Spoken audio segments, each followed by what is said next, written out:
საქართველოს პრემიერ-მინისტრმა დღეს ბრიფინგი გამართა, სადაც არაერთ მნიშვნელოვან თემაზე ისაუბრა. ირაკლი ყობახიძე ევროინტეგრაციის საკითხსაც შეეხო. ქართულ ხალხს ემუქრებიან ვიზა ლიბერალიზაციის გაუქმებით ირიბად, ადგილობრივი აგენტურის მეშვეობით. ეს მეტყველებს იმ მძიმე მდგომარეობაზე, რაც არის მთლიანობაში შექმნილი.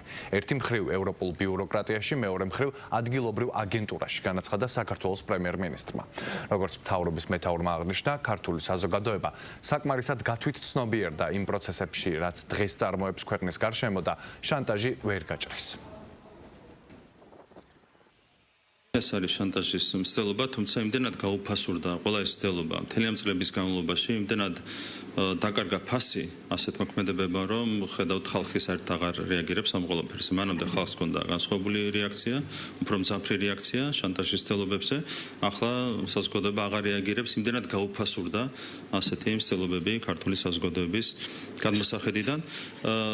რაც შეეხება ვიზა ლიბერალიზაციის საკითხს, როდესაც ქართულ ხალხს ემუქრებიან ვიზა ლიბერალიზაციის გაუქმებით, ირიბად, ადგილობრივი აგენტურის მეშვეობით, ეს მეტყველებს იმ მძიმე მდგომარეობაზე, რაც არის მთლიანობაში შექმნილი ერთი მხრივ ევროპულ ბიუროკრატიაში და მეორე მხრივ ადგილობრივ აგენტურაში. მძიმე ვითარება, ისინი, რა თქმა უნდა, ხალხს ეწოლით, ვერავითარ და მუქარით, ვერავითარ შედეგს ვერ მიაღწევენ, იმიტომ რომ ქართული საზოგადოება საკმარისად გათვითცნობიერდა იმ პროცესებში, რაც დღეს წარმოებს ჩვენს გარშემო. აქედან გამომდინარე, შანტაჟი ვერავითარ შემთხვევაში ვერ გაჭრის.